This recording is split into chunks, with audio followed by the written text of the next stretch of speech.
അങ്ങനെ വീരാജ്പേട്ട ലക്ഷ്യമാക്കി വിട്ട് 2:45 വീരാജ്പേട്ട എത്തിന്. അപ്പോഴത്തേക്കും കോടയൊന്നും ഉണ്ടായിട്ടില്ല, കോടയെല്ലാം പോയി, മഴയെല്ലാം പോയി, ക്ലൈമറ്റ് ഫുൾ ചേഞ്ച് ആയി. 3:10 ഗോണിക്കൊപ്പി എത്തിന് കേട്ടോ. അത്യാവശ്യം ബ്ലോക്ക് ഉണ്ടായിന് ഇവിടെ. തിത്തിമത്തി എന്ന് പറഞ്ഞ സ്ഥലത്ത് ഒരു പെണ്ണുങ്ങൾ ആന ചവിട്ടിക്ക് വന്നിട്ട് ബസ്സെല്ലാം ഇപ്പം വേറെ റൂട്ടാണ് പോകുന്നത്. അപ്പുറം റോഡ് ബ്ലോക്ക് ആക്കിയിന്. അതുകൊണ്ട് മൈസൂർ എത്താൻ ലേറ്റ് ആവാൻ ചാൻസ് കൂടുതലാണ്. ഹുൻസൂറെല്ലാം കഴിഞ്ഞ് മുമ്പോട്ടെത്തിയാലും ഒരു 5:10 ചായ കുടിക്കാൻ ബസ് നിർത്തിന് കേട്ടോ. 10 മിനിറ്റ് ചായ കുടിക്കാൻ ടൈമുണ്ട്. നല്ലൊരു ഗ്രാമാന്തരീക്ഷം. ചായക്കടയിൽ ഇഷ്ടംപോലെ കടിയുണ്ടായിന്. ഞാനൊരു പരിപ്പോടെയും ചായയും കുടിച്ചു.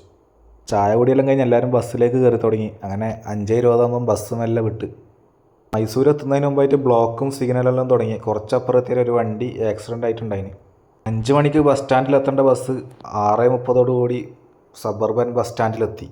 ബസ് സ്റ്റാൻഡിൻ്റെ പുറത്ത് ഇഷ്ടംപോലെ വഴിയോര കച്ചവടക്കാരുണ്ടായിന്. അപ്പാണ് ഞാൻ ഈ ഞാവൽപ്പഴം കണ്ടത്.